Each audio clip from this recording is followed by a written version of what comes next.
So we go up to the start, just over 2,000 metres away, and we see a very strong quadruple scull in this Prince of Leander Wales Challenge Cup. And Christiania. Leander Club, a crew in this event, and they are up against the crew from Norway.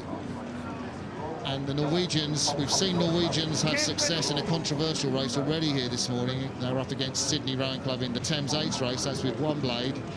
And it was the Norwegians who triumphed by virtue of disqualification of Sydney. Leander will be very aware of that event and determined to steer straight down the course. Go! And away they go. The Leander crew on the left-hand side has plenty of experience. A former Henley winner on board, Seb Devereaux, who won the Prince of Wales Challenge Cup with Leander before moving across to the States, to Washington for a while. And so off they go. Nice clean start. Looks like a straight line from Leander. The same thing from the Norwegian crew on the right-hand side. The Norwegian crew is full of former Norwegian champions, looking very cool and collected as off they go. The steering looks a bit random there. My God, what have they done? They're going to the side. That is a disaster. I think they've made a correction, and they're going to have to do a handbrake. It's too late. They are going to hit the booms. A head-on collision!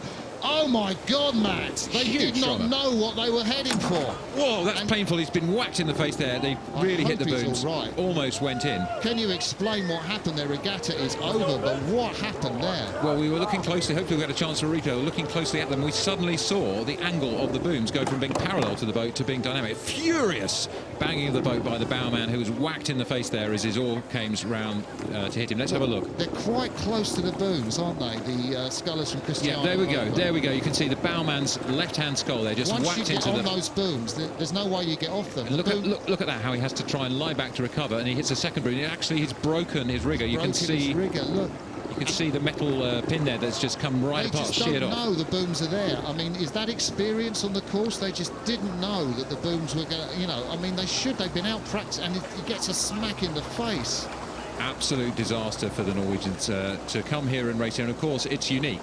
Only Henley has this traditional course with buoys and booms and pylons, which is what makes it so hazardous. So disaster for the Norwegians. We should say, of course, the booms were put in 1899. The Norwegians, their race is done. They're not racing now. They can't because the bowman's rigger in the Norwegian crew is broken.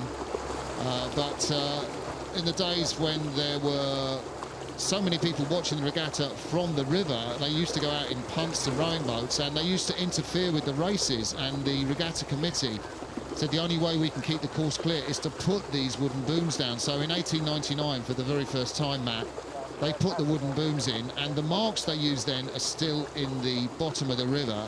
Yeah, that's right. I mean, I'm just pleased to see that the Norwegians do not look as though they've sustained personal injury from this. There might be one or two bruises from where the oars hit them. The boat obviously damaged, so we're glad to see that they're safe. But you're absolutely right. The booms are there to protect people. We used to have, if you look online for images of Henley Regatta in the past, you'll see the entire river covered in boats, and that was spectators watching from punts and skiffs and all manner of boats. And you'll see as you come towards the regattas that we still have boats moored along here. So a really dramatic end to the Norwegians' dreams, coming back into sculling, only recently some of them, and Norwegian champions as well. And Leander, well, they're not in the race anymore. They're just sculling over the course, conserving their energy and thinking about tomorrow. Well, he's a tough man. You can see furthest from us the Norwegian bowman, Johannes Groseth, and been in the Norwegian army. I mean, they are very outdoorsy, the Norwegians, and very tough. He's in the Norwegian police now, so I guess he might know how to take a blade in the face, but it was a really nasty thing to happen. And he's a very tough guy. Also a rugby league player in Norway as well, championship rugby league player. I know, so he's a multi-skilled. Rugby league in Norway. Perhaps that's why he took that swerving dive to the side of the course there. Maybe he was avoiding something that we couldn't see. But yeah, some really hard men in this boat, and they were determined off the start, perhaps over-determined. I don't know what would have led the boat to swerve so dramatically as that. Quite an incident here.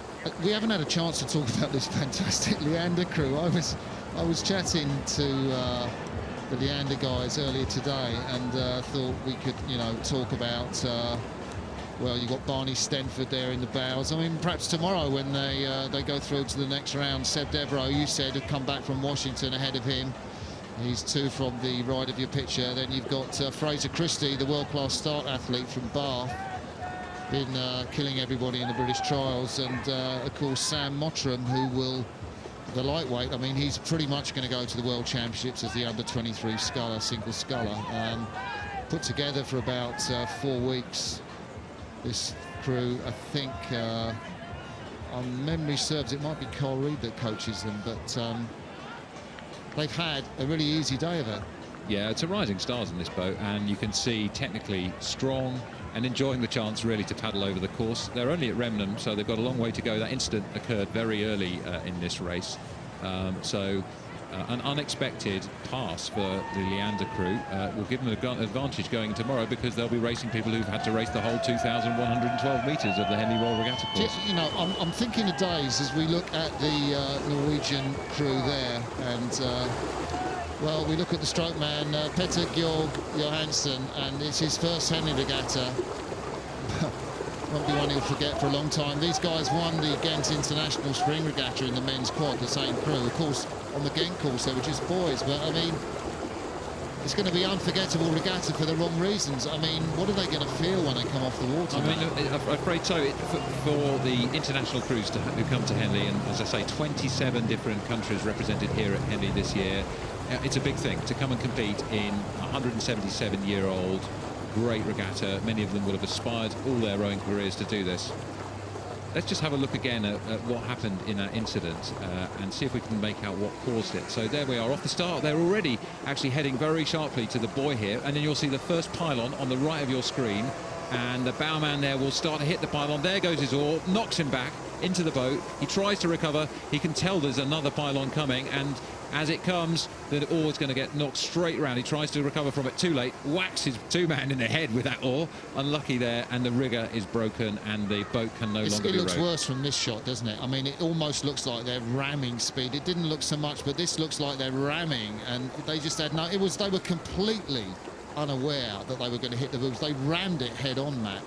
And well, Norwegian sculling, of course, the great Olaf Tufte, who's double Olympic champion in Athens and Beijing, competing at 40 in the Olympics in Rio with Chetel Borsch. And would you think the umpire ought to have warned them at that stage, Matt? The umpire's duty usually is to ensure a clean race, so he would warn, or she would warn the crews to stay apart and stop them from impeding each other. I mean, obviously from a safety point of view, to expect them to call out if there was something bad that was going to happen. But as you saw, Martin, that happened so quickly. I think they suddenly swerved at a bit of an angle, and before you knew it, it was too late.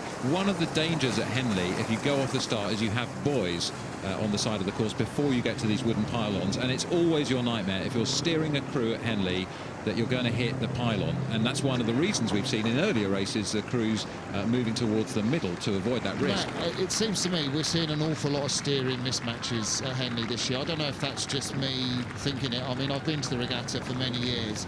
Is it your impression this year's more than usual? I think that's true. You know, I spent my morning down at the start. I was in the little white hut aligning the crews, and it was windy, and the wind does swirl quite a tricky way round there at the start. So here we see Leander crossing the line. They've had a paddle, really, a little bit of a start and then a chance to paddle over the course. We'll keep them fresh for tomorrow, and that's a very strong crew from Leander.